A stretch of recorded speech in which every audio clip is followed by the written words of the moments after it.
आप सभी भक्तों का हमारे इस कार्यक्रम में जिसका नाम है गीता अवलोकन, जिसमें हम भगवत गीता का विस्तार से अध्ययन कर रहे हैं, इस कार्यक्रम में आपका हार्दिक स्वागत है। आज हम भगवत गीता का 13वां अध्याय उसका शुभारंभ करेंगे। जैसे कि हम हर अध्याय को अलग-अलग कक्षाओं में 4-5 कक्षाओं में लगभग कवर करते हैं, तो आज अध्याय 13 का पहला भाग, पहली कक्षा है। इस अध्याय का शीर्षक है प्रकृति, पुरुष तथा चेतना। जब से हमने ये कोर्स आरंभ किया है, आज ये हमारी 76वीं कक्षा है। आप समझिए लगभग हम 70% कक्षा जो है वो पूर्ण कर चुके हैं भगवत गीता के ऊपर, और बाकी आने वाले कुछ 3-4 महीने में हम उम्मीद करते हैं कि पूरी भगवत गीता हम समाप्त कर लेंगे। मंगलाचरण प्रार्थनाओं से कार्यक्रम आरंभ करेंगे। ओम अज्ञानतिमिरन्धस्य ज्ञानञ्जनशलाकया चक्षुरुन्मीलितं येन तस्मै श्रीगुरवे नमः। श्रीचैतन्यमनोभीष्टं स्थापितं येन भूतले स्वयं रूपः कदा मह्यं ददाति स्वपदान्तिकम्। वन्देऽहं श्रीगुरोः श्रीयुतपदकमलं श्रीगुरून् वैष्णवांश्च श्रीरूपं साग्रजातं सहगणरघुनाथान्वितं तं सजीवम् साद्वैतं सावधूतं परिजनसहितं कृष्णचैतन्यदेवं श्रीराधाकृष्णपादान् सहगणललिता श्रीविशाखान्वितांश्च। हे कृष्ण करुणा सिन्धो दीनबन्धो जगत्पते गोपेश गोपिकान्त राधाकान्त नमोऽस्तुते। तप्त काञ्चन गौराङ्गी राधे वृन्दावनेश्वरी वृषभानुसुते देवी प्रणमामि हरिप्रिये। वाञ्छाकल्पतरुभ्यश्च कृपा सिन्धुभ्य एव च पतितानां पावनेभ्यो वैष्णवेभ्यो नमो नमः। जय श्री कृष्ण चैतन्य प्रभु नित्यानंद श्री अद्वैत गदाधर श्रीवासादि गौर भक्त वृंद। हरे कृष्ण कृष्ण कृष्ण हरे हरे, हरे राम राम राम हरे हरे। हर बार हम जब कोई नया अध्याय शुरू करते हैं तो मैं बीच-बीच में अपना थोड़ा-सा परिचय देने का प्रयास करता हूँ, क्योंकि समय-समय पर नए-नए लोग हमारे से कक्षाओं से जुड़ते हैं। तो उनकी सुविधा के लिए कि कक्षाएँ कौन है, मैं कौन हूँ, कक्षाएँ हम क्यों आयोजित कर रहे हैं, कक्षाएँ कैसे आयोजित करी जा रही हैं, इनमें कौन-सी बातें मुख्य हैं, किन बातों पर ध्यान दें। तो इस सब के लिए मैं एक बार फिर आपके सामने ये स्लाइड दोहराता हूँ। मेरा वैसे तो नाम जो माता-पिता का दिया हुआ है अनुराग गुप्ता है, किंतु आध्यात्मिक नाम जो मेरे गुरुजनों ने मुझे दिया है, मेरे गुरु महाराज ने मुझे दिया है, उस वो है केशव गोपाल दास। मैं 47 वर्ष का हूँ, विवाहित व्यक्ति हूँ और बैंगलोर में निवास करता हूँ। यहाँ पर एक तेल तथा प्राकृतिक गैस कंपनी में कार्यरत हूँ। इस कंपनी का नाम है शेल, और भगवत गीता का मेरा लगभग पिछले कुछ 15-16 वर्षों का अध्ययन है, और इस अध्ययन से प्रेरणा प्राप्त करके अब मैं अ अन्य लोगों के लिए इस अध्ययन में जो ज्ञान छुपा हुआ है, जीवन के मूल्यों पर आधारित जीवन को सुंदर बनाने के लिए जो ज्ञान छुपा हुआ है, उसको अन्यों के लाभ के लिए मैं अब प्रचार कार्य में लगा हुआ हूँ। इस कोर्स की अवधि जब हमने आरंभ किया था तो लगभग 1 साल आंकी थी, पर चूंकि हम गीता का गहराई से अध्ययन कर रहे हैं तो लगभग हमें पहले ही 1.5 साल हो चुका है, और मैं समझता हूँ कि अभी 3-4 महीने में और हम समय लेंगे इस कोर्स को पूरा करने के लिए। इसमें जो हमारी पढ़ाने की जो शैली है वो इस प्रकार है कि हम भगवत गीता के श्लोकों का प्रवाह, मतलब एक श्लोक के बाद दूसरा श्लोक, दूसरे के बाद तीसरा, इस प्रकार से क्रम में हम भगवत गीता पढ़ रहे हैं। भगवत गीता को पढ़ने के कई तरीके हैं। आप क्रम में भी पढ़ सकते हैं और क्रम को तोड़ के भी पढ़ सकते हैं। क्रम को तोड़ के पढ़ने में भगवत गीता में जो मुख्य-मुख्य विषय उठाए गए हैं, उनको एक बार में आप पढ़ सकते हैं, जिनमें आप अलग-अलग श्लोकों को अलग-अलग अध्यायों से लेकर एक उनका एक मुख्य विषय बनाकर उसके हिसाब से भी पढ़ सकते हैं, लेकिन क्रम से भी आप भगवत गीता को पढ़ सकते हैं। तो क्रम से पढ़ने को मैंने यहाँ पर प्रवाह मैं उसको कहता हूँ कि जैसे नदी बहती है, ऐसे ही भगवत गीता का जैसे वो बोली गई है उसी प्रवाह में उसको पढ़ने का हम प्रयास कर रहे हैं। तो इसमें अध्यायों का जो प्रवाह है, पहले अध्याय से आरंभ करके अंतिम अध्याय तक पहुंचना, और हर अध्याय में पहले श्लोक से आरंभ करके उसके अंतिम श्लोक तक पहुंचना। बीच बीच में हम भगवत गीता पर आधारित व्यावहारिक उपयोग की कक्षाएं भी आयोजित करते हैं, और हर अध्याय के समाप्त होने के बाद, हालांकि कई बार हमने एक दो अध्यायों के बाद भी कार्यशालाएं की हैं, लेकिन अमूमन हर अध्याय के समाप्त होने के बाद एक कार्यशाला का आरंभ करते हैं।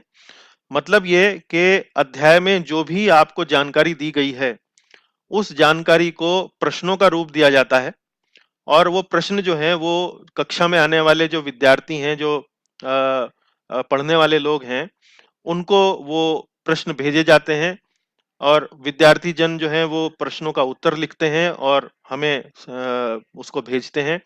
और एक कार्यशाला में हम उन सभी प्रश्नों का उत्तर जो है उस पर चर्चा करते हैं, ताकि किसी विद्यार्थी की यदि कोई शंका रह जाए, कोई चीज समझ में ना आए, तो उसका पूरा समाधान हो जाए। और ये हम उसमें एक चर्चा के माध्यम से करते हैं। इसमें ऐसा नहीं है कि केवल अध्यापक ही बोलता है, विद्यार्थी भी अपना उत्तर देते हैं, और एक चर्चा, परिचर्चा जिसे बोलते हैं, कक्षा में होती है। और इस प्रकार से हम इसको, ज्ञान को और बेहतर समझने का प्रयास करते हैं। थोड़ा बहुत जोर हम श्लोकों के स्मरण पर भी देते हैं, हालांकि बहुत अधिक हम इस पर अभी जोर नहीं दे रहे हैं। इस पर जरूरी नहीं उसको समझ रहे हैं, लेकिन थोड़ा बहुत हम श्लोकों के स्मरण पर भी हम अपना समय व्यतीत करते हैं। इस कोर्स की फीस वास्तव में कोई धन के रूप में आपको नहीं देनी है, लेकिन इसका मतलब ये नहीं है कि आपको किसी चीज का त्याग नहीं करना है।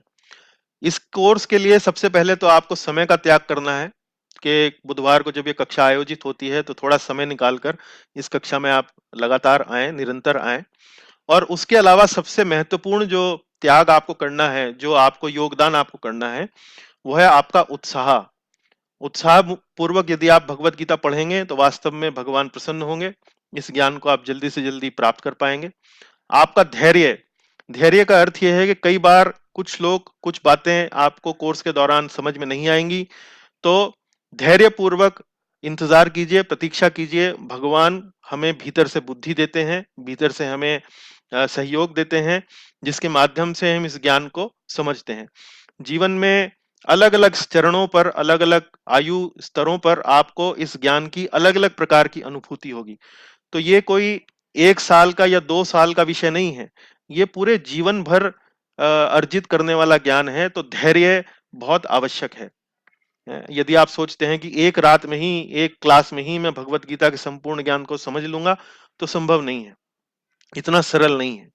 और निश्चय रखें, है निश्चय रखें, मतलब एक एक दृढ़ता इसमें रखें कि भाई मुझे इसको, इस विषय को अपने जीवन में उतारना है, और दृढ़ता के साथ उतारना है। तो इसमें एक निश्चय की भावना आपके मन में रहना चाहिए। इसमें कोर्स की जो पाठ्य पुस्तक है वो भगवत गीता यथारूप, जिस पर टीका लिखी है इस्कॉन संस्था के संस्थापक आचार्य AC भक्तिवेदांत स्वामी प्रभुपाद। और प्रभुपाद जी का जीवन, प्रभुपाद जी की टीकाएं और उनका पढ़ाने का, उनकी शिक्षाओं का जो तरीका है, वो इस कोर्स में आपको पूरी रूप से देखने को मिलेगा। वो AC भक्तिवेदांत स्वामी प्रभुपाद जी इस कोर्स के प्रेरणा स्रोत भी हैं। और ऐसा ना समझिए कि कक्षा के दौरान ही आपको अपनी शंकाएं पूरी पूछ सकते हैं, कक्षा के बाद भी आप संपर्क कर सकते हैं। और यकीन मानिए कि पूरा समय मैं आपकी शंकाओं को समाधान करने के लिए निकालने का पूरा पूरा प्रयास करूंगा, और शंकाओं का समाधान करने का भी पूरा पूरा प्रयास करूंगा। तो इस छोटे से प्रस्तावना के साथ, विशेषकर उन लोगों के लिए जो प्रथम बार हमारे साथ इन कक्षाओं में जुड़ रहे हैं, हम आज का ये अध्याय 13 इसका श्री गणेश करते हैं। अब आपके सामने जो स्लाइड है उसमें आप देख सकते हैं अध्याय 13 का अवलोकन मानचित्र। अवलोकन मानचित्र को सामान्य अंग्रेजी भाषा में अगर कहा जाए तो ओवरव्यू मैप।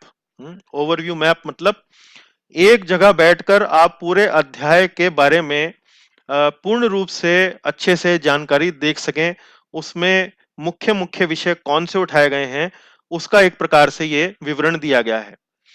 तो यहाँ देखिए कि हमने अध्याय 13 में कुल 35 श्लोक हैं और उन 35 श्लोकों का अलग-अलग विषय जो इस अध्याय में उठाए गए हैं, उनका वर्गीकरण किया है। पहले श्लोक में अर्जुन 6 प्रश्न पूछते हैं भगवान श्री कृष्ण से। दूसरे से लेके 7 प्रश्न में 7 श्लोक तक भगवान श्री कृष्ण उन 6 प्रश्नों में से 2 प्रश्नों का उत्तर देते हैं। 8 से लेके 12 श्लोक तक 5वें प्रश्न का उत्तर देते हैं। 13 से लेके 19वें श्लोक तक 6वें प्रश्न का उत्तर देते हैं और 20 से लेके 26वें श्लोक तक पहले 2 प्रश्नों का उत्तर देते हैं। तो इस प्रकार से आप देखिए कि 26वें श्लोक तक भगवान श्री कृष्ण अर्जुन के जो 6 प्रश्न हैं, उनका उत्तर यहाँ पर अर्जुन को दे चुके होते हैं। और फिर 27वें से लेके 35वां श्लोक तक जो है, वो भगवान श्री कृष्ण अर्जुन को एक प्रकार से इन प्रश्नों के जो उत्तर उन्होंने इस अध्याय में दिए हैं, उनको यहाँ पर एक प्रकार से उनको समेट कर बताते हैं, उनको संक्षिप्त रूप से बताते हैं कि इन प्रश्नों का ये जो मैंने आपको उत्तर दिया है, उनको वास्तव में आपको किस दृष्टिकोण से देखना है। तो इसको ज्ञान चक्षु का नाम दिया गया है। इस 27वें से लेके 35वें श्लोक के बीच में जो हम चर्चा करेंगे, ज्ञान चक्षु। और जैसा कि मैंने आपको अध्याय 13 के आरंभ में बताया कि इस अध्याय का मूल विषय है प्रकृति, पुरुष तथा चेतना। और हम जब अध्याय का आरंभ करेंगे तो इस पर चर्चा करेंगे कि प्रकृति कौन है, पुरुष कौन है और चेतना कौन है। तो ये अर्जुन के जो 6 प्रश्न हैं, ये वास्तव में प्रकृति, पुरुष और चेतना तथा इनके ज्ञान के बारे में ही है यहाँ पर। जैसा कि आप यहाँ पर देख सकते हैं अध्याय 13 के अवलोकन मानचित्र में कि क्षेत्र क्षेत्रज्ञ, ज्ञानम, ज्ञेयम, प्रकृति और पुरुष है। जो क्षेत्र क्षेत्रज्ञ, ज्ञानम, ज्ञेयम, प्रकृति और पुरुष, ये 6 प्रश्न अर्जुन के होते हैं और इन्हीं को संक्षिप्त में उनका जो यहाँ पर श्रील प्रभुपाद जी ने जो इनका यहाँ पर जो शीर्षक रखा है अध्याय का, वो रखा है प्रकृति, पुरुष तथा चेतना। अभी हो सकता है आपको ये सारी चीजें एक साथ ना समझ में आए, लेकिन जैसे जैसे हम अध्याय का अध्ययन करेंगे, इसके अंदर भीतर इसमें जाने का प्रयास करेंगे, वो आपको ये सब चीजें धीरे धीरे समझ में आ जाएंगी। वैसे तो हम अपनी हर कक्षा का आरंभ पिछली कक्षा के पुनः स्मरण से करते हैं, एक सिंहावलोकन करते हैं। सिंहावलोकन बोलते हैं थोड़ी दूर चल के वापस पीछे मुड़कर देखना। जैसे सिंहावलोकन शब्द जो है वो आया है सिंह शब्द से। तो आपने कभी-कभी जंगल में संभवतः प्रत्यक्ष रूप से ना देखा हो, लेकिन चलचित्रों के माध्यम से, टीवी के माध्यम से यदि आपने देखा हो, तो सिंह जो है वो जंगल में जब चलता है, थोड़ी दूर जाता है, तो पीछे मुड़कर देखता है। तो इसी प्रकार से हम भी इस कोर्स में जब हम थोड़ा-थोड़ा आगे बढ़ते हैं, तो पीछे मुड़कर एक बार देखते हैं कि हमने क्या पढ़ा है। इसी चीज को बोलते हैं सिंहावलोकन और मैं इसको बोलता हूं पुनः स्मरण। तो हम वैसे तो हर अध्याय के आरंभ में पिछली कक्षा में जो हमने थोड़ा बहुत जो चर्चा करी है, जो पढ़ाई की है, उसके बारे में चर्चा करते हैं। लेकिन इस अध्याय 13 में मैं वो चीज नहीं करने वाला हूं, क्योंकि हमने पिछली कक्षा जो है वो अध्याय 12 के ऊपर कार्यशाला के आयोजन जो हमने किया था, उसमें हमने विस्तार से अध्याय 12 का पूरा सिंहावलोकन एक प्रकार से कर लिया था, बड़ा गहन सिंहावलोकन किया था। तो समय को बचाते हुए वो सिंहावलोकन, वो पुनः स्मरण मैं इस कक्षा के आरंभ में नहीं करूंगा और सीधा सीधा हम अध्याय 13 के जो मूल विषय हैं, जो मूल बातें हैं, उन पर सीधा सीधा अपनी आज यहाँ पर चर्चा वहां से आरंभ करेंगे। तो देखिए अध्याय 13 में अब हम एक गीता के नए विभाग में यहाँ पर अब अपना पदार्पण करने जा रहे हैं, हम उसमें प्रवेश कर रहे हैं। तो इस पर देखिए पहले 6 अध्याय जो हैं भगवत गीता में 3 विभागों में उनको भगवत गीता को विभाजित किया जा सकता है। पहले 6 अध्याय, बीच के 6 अध्याय और अंतिम 6 अध्याय। तो कुल मिलाकर भगवत गीता में 18 अध्याय हैं। तो इस प्रकार से 3 विभागों में यदि भगवत गीता को विभाजित किया जाए तो पहले 6 अध्याय में कर्मयोग की मुख्य रूप से चर्चा हुई है। और यदि आप गहराई से भगवत गीता को समझें या पहले 6 अध्यायों को समझें, तो वास्तव में भगवान श्री कृष्ण ने कर्मयोग की चर्चा का आरंभ करते हुए अर्जुन को वहां से उसको भक्ति योग तक वहां पर उनको लेके आते हैं कि कर्म योग से आप आरंभ कीजिए और अंततोगत्वा आप भक्ति योग तक पहुंचे। तो पहले 6 अध्यायों में कर्मयोग, जिसमें कि मुख्य रूप से आत्मा के विषय में ज्ञान दिया गया है। अर्जुन को सबसे पहले यह समझाया गया है कि तुम ये शरीर नहीं हो, तुम एक आत्मा हो, और आत्मा के होने के नाते, एक आत्मा, एक जीवात्मा होने के नाते तुम्हें भगवान को समझना चाहिए, और भगवान को समझने के लिए किन कार्यकलापों को करना चाहिए, किस प्रकार से अपना कर्तव्य इस जीवन में निभाना चाहिए, उस प्रकार से मुख्य रूप से उनको ज्ञान दिया है। लेकिन इस ज्ञान को देते देते, कर्मयोग संबंधित ज्ञान को देते देते, भगवान श्री कृष्ण अर्जुन को एक उच्च स्तर पर अंत में लेकर आते हैं अध्याय 6 में। और अध्याय 6 में वो बोलते हैं कि अनेक सभी योगों में सबसे प्रमुख योग कौन सा है, वो है भक्ति योग। तो यानी कि कहने का तात्पर्य यह है कि हालांकि प्रथम 6 अध्यायों का मुख्य विषय कर्मयोग है, लेकिन भगवान श्री कृष्ण कर्मयोग बताते बताते अर्जुन को उसको भक्ति योग तक, वहां तक लेकर आते हैं। तो ये अध्याय जो है, पहला विभाग जो है भगवत गीता का, उसको हम कह सकते हैं प्रेम का आधार। प्रेम का आधार क्या है? प्रेम का आधार मतलब प्रेम कौन सा? प्रेम भगवान से, जो भक्ति के माध्यम से हम भगवान से अपना स्थापित करना चाहते हैं। तो इस प्रेम का आधार क्या है? इस प्रेम का आधार यह है कि हम भगवान से अलग नहीं हैं, हम भगवान के अंश हैं। भगवान परमात्मा है और हम आत्मा हैं। और इसी बात को भगवान श्री कृष्ण ने अर्जुन को आत्मज्ञान के माध्यम से पहले 6 अध्यायों में अर्जुन को देने का प्रयास किया। अर्जुन को बताया कि तुम शरीर नहीं हो, तुम आत्मा हो। इसको आत्मज्ञान बोलते हैं। और फिर बीच के जो 6 अध्याय हैं उन्हें बोलते हैं भक्ति योग के अध्याय। तो अ, अ, भक्ति योग के अध्याय में वास्तव में हम किस बारे में चर्चा करते हैं? हम चर्चा करते हैं भगवत ज्ञान के बारे में। भगवत ज्ञान मतलब भगवान कितने वैभवशाली हैं, भगवान कितने महान हैं, और साथ ही साथ हम इस पर भी चर्चा करते हैं कि भगवान वास्तव में हमारे प्रति, सभी जीवों के प्रति कितने अधिक प्रेम रखते हैं, कितना अधिक उनके मन में जीवों के प्रति उनका हृदय जो है वो प्रेम से भरा हुआ है। और वो पल पल ये कामना करते रहते हैं कि कब ये जो जीवात्मा मुझसे अलग हो गई है, मुझसे विलग हो गई है, कब वो मुझ तक पहुंचे। और इसके लिए यदि जीवात्मा मुझ तक मुड़कर देखती है तो मैं जीवात्मा के लिए, मैं, यदि जीवात्मा मेरे लिए 1 कदम चलना चाहती है तो मैं उसी जीवात्मा के लिए 100 कदम चलने के लिए भी तैयार हूं। तो इस प्रकार का भाव आप देखने को मिलता है। भगवत ज्ञान मतलब भक्ति योग के जो विषय यहाँ पर बीच के जो 6 अध्याय हैं उनमें उठाया गया है। और इसको हम कहते हैं प्रेम का ईंधन। प्रेम का ईंधन मतलब जैसे हम किसी वस्तु में ईंधन डालते हैं तो अग्नि भड़क जाती है, प्रज्वलित होती है। इसी प्रकार से जब हम भगवान के प्रेम का ईंधन की बात जब हमें पता लगती है तो हमारे जीवात्माओं के हृदय में भी जो वो भगवान से विलग होने की जो हमारी प्रवृत्ति है वो समाप्त हो जाती है। और भगवान के लिए प्रेम जो है वो हमारे हृदय में एकदम से भड़कने लगता है, एकदम से प्रज्वलित होने लगता है। तो इसे पहले 6 अध्यायों को बोला जाता है प्रेम का आधार, कि हम भगवान के अंश हैं। और जब हमें भगवान की महानता और भगवान की करुणा के बारे में पता लगता है तो वह एक ईंधन का काम करता है हमारे लिए। अब तीसरा जो विभाग है वो है अध्याय 13 से आरंभ होता है और अध्याय 18 तक चलता है। यह है ज्ञान योग से भक्ति योग तक। ज्ञान योग से भक्ति योग तक। अब मैं ये ज्ञान योग क्या होता है इसके बारे में थोड़ी देर में चर्चा करूंगा। तो ज्ञान योग से भक्ति योग मतलब क्या? इस ज्ञान योग के जो अध्याय हैं इसमें हम किस बारे में चर्चा करेंगे?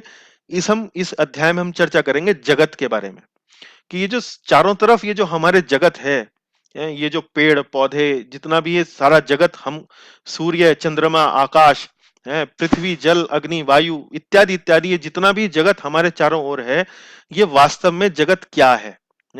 और इस जगत का आत्मा के साथ जब मिलान होता है, जब उसके साथ जब ये मिलती है तो वास्तव में क्या क्या उत्पन्न होता है कि ये जगत के जो अवयव हैं, जगत के जो घटक हैं, जल, अग्नि, पृथ्वी, वायु, आकाश, मन, बुद्धि, अहंकार, ये अलग-अलग ये जो घटक हैं इस जगत के, जब ये आत्मा इस इन इन घटकों के, इन अवयवों के संपर्क में आती है, तो ये जो घटक हैं, ये जो इंग्रेडिएंट्स हैं, ये जो जगत के जो मुख्य जो ये बिल्डिंग ब्लॉक्स हैं, ये आत्मा के ऊपर किस प्रकार प्रभाव डालते हैं। और ज्ञान योग से भक्ति योग का मतलब क्या है कि जीव जब इस जगत की प्रकृति को समझने लगता है, जीव जब इस जगत की नेचर को, मतलब इस जगत के स्वरूप को समझने लगता है, तो इस जगत को वो भगवान तक पहुंचने का माध्यम बनाने लगता है। तो पहले 6 अध्याय प्रेम का आधार कि मैं शरीर नहीं हूं, मैं एक आत्मा हूं, मैं भगवान का अंश हूं। प्रथम बीच के जो 6 अध्याय हैं वो प्रेम का ईंधन, कि भगवान कितने महान हैं, भगवान कितने करुणामयी हैं, और इस बात को जानकारी मिलने पर हमारे हृदय में उस प्रेम को बल मिलता है। और अंतिम जो 6 अध्याय हैं वो है जगत का ज्ञान, जिसे ज्ञान योग कहा जाता है। और इस जगत के ज्ञान से हम भगवान तक कैसे वो प्रेम का संबंध स्थापित करें, ये अंतिम 6 अध्यायों का मुख्य रूप से विषय है। इसी बात को समझाने के लिए कि अंतिम जो 6 अध्याय हैं, ये जो ज्ञान योग के जो अंतिम जो 6 अध्याय हैं, श्रील प्रभुपाद जी ने अपने तात्पर्य में, जो भगवत गीता यथारूप जिस पाठ्य पुस्तक का हम पठन कर रहे हैं, अपने तात्पर्य में 13वें अध्याय के पहले और दूसरे श्लोक के जो तात्पर्य में उन्होंने इस प्रकार से इसको समझाने का प्रयास किया है। देखिए, प्रभुपाद जी लिखते हैं, अब 13वें अध्याय में इस आगे इसकी व्याख्या हुई है कि किस प्रकार जीवात्मा प्रकृति के संपर्क में आता है और किस प्रकार कर्म, ज्ञान तथा भक्ति के विभिन्न साधनों द्वारा परमेश्वर उसका उद्धार करते हैं। देखिए कि जीवात्मा प्रकृति के संपर्क में कैसे आता है, इस बात की व्याख्या हुई है। तो जीवात्मा, हम लोग शरीर नहीं है, हम लोग जीवात्मा हैं, इस बात की चर्चा कहां हुई है? पहले 6 अध्यायों में। लेकिन अंतिम 6 अध्यायों में बल इस बात पर है कि ये जीवात्मा जो है, ये जो जगत है, हम आध्यात्मिक जगत में तो नहीं है इस समय, हम तो भौतिक जगत में है। तो इस भौतिक जगत में ये जीवात्मा वास्तव में कैसे आता है, और जब ये जीवात्मा इस भौतिक जगत में आ गया, यहां फंस गया, यहां अटक गया, तो कैसे कर्म योग, ज्ञान योग तथा भक्ति योग के विभिन्न साधनों द्वारा, विभिन्न प्रक्रियाओं द्वारा वो परमेश्वर उस जीवात्मा का उद्धार करते हैं। यद्यपि जीवात्मा भौतिक शरीर से सर्वथा भिन्न है, लेकिन वह किस तरह उससे संबद्ध हो जाता है, इसकी भी व्याख्या की गई है। तो देखिए, वही बात यहां पर दोबारा लिखी है कि जीवात्मा शरीर नहीं है, शरीर बना है पंच महाभूतों से और 3 सूक्ष्म तत्वों से, पृथ्वी, जल, अग्नि, वायु, आकाश, और 3 सूक्ष्म तत्व हैं मन, बुद्धि, अहंकार। ये जो शरीर है इन 8 चीजों से बना हुआ है। लेकिन जीवात्मा है आध्यात्मिक, आध्यात्मिक होने के नाते वो बना हुआ है सत, चित और आनंद से। तो सत, चित, आनंद घटकों से बना हुआ ये आध्यात्मिक जीव जब भौतिक तत्वों के संपर्क में आता है, तो कैसे उनके साथ वो जुड़ जाता है, कैसे अपने आप को उन तत्वों से एक प्रकार से आइडेंटिफाई करने लगता है, अपनी पहचान उन तत्वों से जोड़ने लगता है। तो इसकी भी व्याख्या की गई है। और सरल शब्दों में यदि मैं आपको समझाऊं, तो जैसे हमने एक बार आपकी कक्षाएं करी थी कि जिसमें हमने भगवत गीता को के ज्ञान को 3 स्तरों में बांटा था। पहली पायदान, दूसरी पायदान और तीसरी पायदान है। पहली मंजिल, दूसरी मंजिल, तीसरी मंजिल। तो पहली मंजिल में हमने बताया था कि वो लोग जो इस दुनिया में रहते हैं, इस दुनिया में जीने का प्रयास करते हैं। दूसरी मंजिल पर वो लोग होते हैं जो इस दुनिया से, इस भौतिक जगत से निकलने का प्रयासरत रहते हैं। मतलब वो जानते हैं कि मैं वास्तव में इस दुनिया को बिलोंग नहीं करता हूं, मैं एक आध्यात्मिक जीव हूं, मैं आध्यात्मिक जगत पहुंचना चाहता हूं। तो उस स्तर पर दूसरे मंजिल पर जो लोग हैं, और तीसरी मंजिल पर वो लोग हैं जो वास्तव में भगवत धाम पहुंच चुके हैं या भगवत धाम पहुंचने की चेतना विकसित कर चुके हैं। तो बीच के जो 6 अध्याय हैं, भक्ति योग के जो 6 अध्याय हैं, उसमें हमने देखा कि भगवान ने अपने धाम की व्याख्या की है। भगवान ने ये बताया है कि कैसे जीव जो है वो मेरे धाम तक पहुंच सकता है, मेरे धाम कैसा है, मेरे धाम में क्या होता है, ये सब विवरण भगवान ने बीच के 6 अध्यायों में दिया है। तो एक प्रकार से तीसरी मंजिल का जो ज्ञान है वो बीच के 6 अध्यायों में भगवान दे चुके हैं। लेकिन यहाँ पर अध्याय 13 से आगे जो हम यहाँ पर अब जो चर्चा करने वाले हैं, तो भगवान श्री कृष्ण पुनः दूसरी पायदान पर हमको लेकर आ रहे हैं कि कैसे जीव इस भौतिक जगत में अटका हुआ है, कैसे वो उलझ जाता है यहाँ पर। और इस बात की जब जानकारी हमें होती है तो हम इस बात पर आश्वस्त हो जाते हैं कि यहां से निकलने का साधन अब क्या है। तो इस तरीके से यहाँ वही बात प्रभुपाद जी कह रहे हैं कि यद्यपि जीवात्मा भौतिक शरीर से सर्वथा भिन्न है, लेकिन किस तरह वह उस शरीर में संबद्ध हो जाता है, इस शरीर से जुड़ने लगता है, इस शरीर को अपनी पहचान मानने लगता है, इसकी भी व्याख्या अब यहाँ 13वें अध्याय में की गई है। चलिए, तो 13वें अध्याय के जो मूल विषय हैं वो क्या हैं? 4 मुख्य विषय हैं: शरीर, जीव, परमात्मा और प्रकृति। शरीर मतलब देखिए, हम लोग जो ये शरीर हमें मिला हुआ है, 2 हाथ, 2 पैर, 2 आंख, नाक, कान, मुख, इस प्रकार से पूरा शरीर जो हमें मिला हुआ है, इस शरीर को यहाँ पर भगवान ने इसकी व्याख्या की गई है कि ये शरीर किस प्रकार से बना हुआ है, कौन कौन सी चीजें हैं जिससे ये शरीर बनता है। दूसरा, जीव। जीव मतलब वास्तविक हमारी जो पहचान है वो है जीवात्मा के रूप में, हम आध्यात्मिक हैं। और जीव जब इस शरीर में कैद हो जाता है, जब इस शरीर में बद्ध हो जाता है, तो उसे कहते हैं एक पूरी रूप से, एक तरीके से शरीर जो है वो जीव का एक प्रकार से निवास स्थान है इस भौतिक जगत में। तो शरीर अलग है और जीव अलग है। जीव को हम दूसरे शब्दों में आत्मा भी बोलते हैं। फिर तीसरा जो चर्चा हुई है वो है परमात्मा।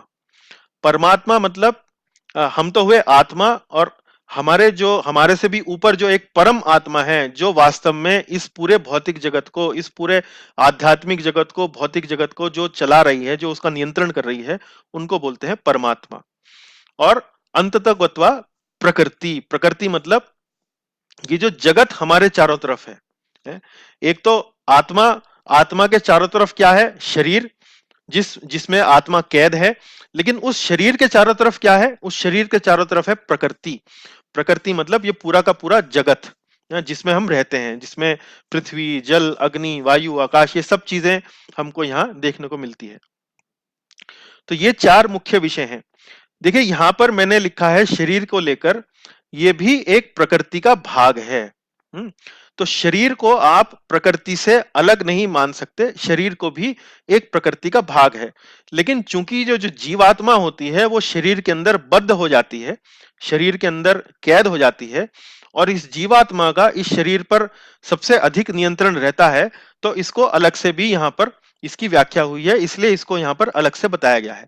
तो ये शरीर भी जो है वो प्रकृति का ही एक भाग है। तो यहाँ मुख्य रूप से 4 विषय हैं: शरीर, जीव, परमात्मा और प्रकृति। इसको यदि सरल शब्दों में बताया जाए तो 3 शब्दों में इसकी व्याख्या की जा सकती है: जीव, जगदीश और जगत। जीव, जगत और जगदीश। तो जीव हो गया, जीव जो यहां पर मैं दिखाई रहा हूं। जगत क्या हो गया? जगत में दोनों वस्तुएं आ जाएंगी, जगत में प्रकृति भी आ जाएगी और शरीर भी आ जाएगा, इनको यदि एक ही माना जाए तो। जीव, जगत, शरीर और प्रकृति, और जगदीश। जगदीश मतलब परमात्मा। तो इस प्रकार से तीन शब्दों में आप जो तीसरा विभाग है भगवत गीता का, मुख्य रूप से जीव, जगत और जगदीश, इन 3 मूल विषयों पर इसमें चर्चा आपको देखने को मिलेगी। अब हम इस अध्याय का अध्ययन आरंभ करते हैं, और पहला श्लोक, अर्जुन के 6 प्रश्न जिसमें अर्जुन पूछते हैं, उस पहले श्लोक के बारे में हम चर्चा करेंगे। तो पहले श्लोक की चर्चा करने से पहले तो मैं आपको वो श्लोक दिखा देता हूं। देखिए, वो ये श्लोक अर्जुन का यहां पर आप देख सकते हैं स्क्रीन पर। ये श्लोक अर्जुन पूछ रहे हैं: अर्जुन उवाच प्रकृतिं पुरुषं चैव क्षेत्रं क्षेत्रज्ञमेव च एतद्वेदितुमिच्छामि ज्ञानं ज्ञेयं च केशव। तो अर्जुन ने इस श्लोक के माध्यम से भगवान श्री कृष्ण से 6 प्रश्न पूछे हैं। वो 6 प्रश्न क्या है? प्रकृतिम पुरुषुम चैव, प्रकृति और पुरुष, क्षेत्रम क्षेत्रज्ञमेव च, क्षेत्र एवं क्षेत्रज्ञ, एतद् वेदितुम इच्छामि, इच्छामि मतलब इच्छुक हूं, वेदितुम, वेदितुम मतलब जानने के लिए, और एतद यह जानने के लिए मैं इच्छुक हूं। एतद् वेदितुम इच्छामि ज्ञानम ज्ञेयम च केशव, ज्ञान एवं ज्ञेय। हाँ, तो अर्जुन ने यहाँ पर भगवान श्री कृष्ण से वास्तव में 6 प्रश्न पूछे हैं। प्रकृति और पुरुष क्या है, क्षेत्र और क्षेत्रज्ञ क्या है, और ज्ञान तथा ज्ञेय क्या है। हे केशव, मुझे इन 6 बातों के बारे में बताइए। तो हम जब आगे इस अध्याय में अलग अलग श्लोकों पर चर्चा करेंगे, तो भगवान श्री कृष्ण अर्जुन के इन प्रश्नों का उत्तर देते हैं कि क्षेत्र क्या है, क्षेत्रज्ञ क्या है, ज्ञान क्या है, ज्ञेय क्या है, प्रकृति क्या है, पुरुष क्या है। तो इन सब पर अलग अलग चर्चा होगी। पर यहाँ पर जो श्लोक संख्या 1 के बारे में जो कुछ बातें मुझे आपको कहनी थी, उनमें से देखिए कुछ बातें मैं आपको यहाँ बताना चाह रहा हूं जो आपको जानने के लिए जरूरी हैं, आवश्यक हैं। तो सबसे पहली बात तो ये है कि ये जो अर्जुन का ये जो प्रश्न है, ये जो श्लोक है, ये वास्तव में जो अब तक भगवत गीता में जो चर्चा हो चुकी है, अब तक भगवत गीता में जो चर्चा हो चुकी है, उस चर्चा में जो बातें जिन पर बातचीत हुई है अर्जुन और श्री कृष्ण के बारे में, सीधा सीधा उन चर्चाओं पर कोई आधार उसका नहीं है। हमने जैसे कि अध्याय 10 के अंत में देखा, अध्याय 10 के अंत में भगवान श्री कृष्ण अर्जुन से कहते हैं कि जितनी भी विभूतियां मैंने तुमको बताई हैं, वास्तव में ये सिर्फ मेरे अंश के बराबर हैं, मेरे एक छोटे से अंश के बराबर हैं। ऐसा भगवान श्री कृष्ण अध्याय 10 के अंत में अर्जुन को बोलते हैं, अलग अलग विभूतियों का वर्णन करते हैं, फिर अंत में कहते हैं कि ये तो मात्र मेरा छोटा सा एक सैंपल है जो मैंने तुमको बताया है, छोटा सा अंश है। तो वो श्लोक सुनने के बाद अध्याय 11 में अर्जुन भगवान से पूछते हैं कि क्या आप मुझे अपनी विभूतियों का दर्शन करा सकते हैं। तो मतलब कहने का भाव यह है कि अध्याय 10 में भगवान ने कुछ कहा, अध्याय 11 के आरंभ में अर्जुन का उस बात पर जो अध्याय 10 में भगवान ने कहा, उस आधार पर अर्जुन का प्रश्न आया। तो अध्याय 13 में अर्जुन का ये जो प्रश्न है, पहले श्लोक में जो प्रश्न है, उसके पीछे पुरानी बातों पर जो चर्चा हो चुकी है उससे कोई उसका लेना देना नजर नहीं आता है। तो इस बात को हम कैसे समझेंगे कि अर्जुन यहाँ पर ये जो प्रश्न पूछ रहा है, ये क्यों पूछ रहा है, ये किस किस तरीके से पूछ रहा है, इसका आधार क्या है, और आधार नहीं है तो क्यों आधार नहीं है। तो इस बात को ऐसे समझ सकते हैं कि जब हम किसी विद्वान व्यक्ति की कक्षा में जाते हैं कुछ ज्ञान समझने के लिए, कुछ बात समझने के लिए, तो कई बार हम प्रश्न ऐसा पूछते हैं जो उस कक्षा पर, उस कक्षा के अंदर जो बातें हमें बताई गई हैं उस पर आधारित होते हैं। लेकिन कई बार हम ऐसे प्रश्न भी पूछ लेते हैं जो सीधा सीधा कक्षा पर आधारित नहीं होते हैं, जो हमें कोई जिज्ञासा पहले कोई भूतकाल में हुई हो या कोई हमें बात समझ में ना आई हो किसी विषय को लेकर, तो उस विषय से संबंधित भी प्रश्न हम कक्षा के अंत में या कक्षा के दौरान अध्यापक से या उस विद्वान व्यक्ति से पूछने का प्रयास करते हैं। तो ये जो अर्जुन का प्रश्न है कुछ इसी श्रेणी के अंतर्गत आता है। ये किसी पिछली कक्षा की चर्चा पर आधारित नहीं है, लेकिन अर्जुन जो है वो एक वैदिक सभ्यता में पला बढ़ा एक व्यक्ति है, और अपने लालन पालन के दौरान, अपने आचार विचार के दौरान अर्जुन ने कुछ ऐसी बातों को सुना होगा कहीं से कि वैदिक ज्ञान में जो कुछ बातों का उल्लेख होता है, कुछ शब्दों का प्रयोग होता है, उन बातों को उन्होंने सुना होगा, और उन बातों का क्लैरिफिकेशन, पुष्टिकरण, वो वास्तव में भगवान श्री कृष्ण से अब पूछने का यहाँ प्रयास कर रहे हैं। तो इसी संबंध में अर्जुन ये प्रश्न पूछते हैं। प्रकृतिम पुरुषम चैव क्षेत्रम क्षेत्रज्ञमेव च एतद् वेदितुमिच्छामि ज्ञानम ज्ञेयम च केशव। तो ये तो एक प्रकार से हम यहाँ पर अध्याय 13 के आरंभ में जो अर्जुन ने ये प्रश्न पूछा है उसको समझ सकते हैं। लेकिन अध्याय 13 के आरंभ में ये जो श्लोक है इसके बारे में एक और विशेष बात मैं आपको यहाँ बताना चाहता हूं, और वो ये है कि कुछ गीता की पुस्तकों में ये जो श्लोक अभी अभी हमने देखा, जो अभी हमने पढ़ा, कुछ गीता की पुस्तकों में ये श्लोक आपको देखने को नहीं मिलता है। इसका एक उदाहरण मैं आपको देता हूं। इसका उदाहरण है गीता प्रेस की। यदि आप भगवत गीता उठाएं, गीता प्रेस जो है वो उत्तर भारत में विशेष रूप से बहुत अधिक प्रचलित है, और भगवत गीता के डिस्ट्रीब्यूशन में, उसके वितरण में जितना कार्य गीता प्रेस गोरखपुर ने, इस संस्था ने किया है, वो वास्तव में बड़ा सराहनीय है। लेकिन यदि आप गीता प्रेस की पुस्तक भगवत गीता की टीका उठा के देखें या कोई पुस्तक भगवत गीता पर आधारित उठाकर देखें, तो ये 13वें अध्याय का पहला श्लोक आपको उस पुस्तक में देखने को नहीं मिलता है।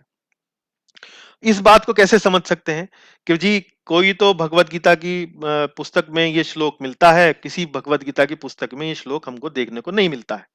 तो इस बात को हम कैसे समझ सकते हैं?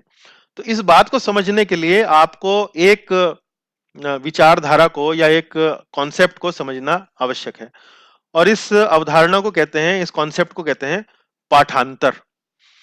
पाठांतर का मतलब होता है कि जैसे कि पुराने समय में जब प्रिंटिंग प्रेस नहीं हुआ करती थी, जब छपाई इत्यादि के कोई इस प्रकार से साधन नहीं थे, कोई बहुत विकसित कोई एक तकनीक नहीं हुआ करती थी, तब जो पुस्तकें लिखी जाती थी वो हाथ से लिखी जाती थी।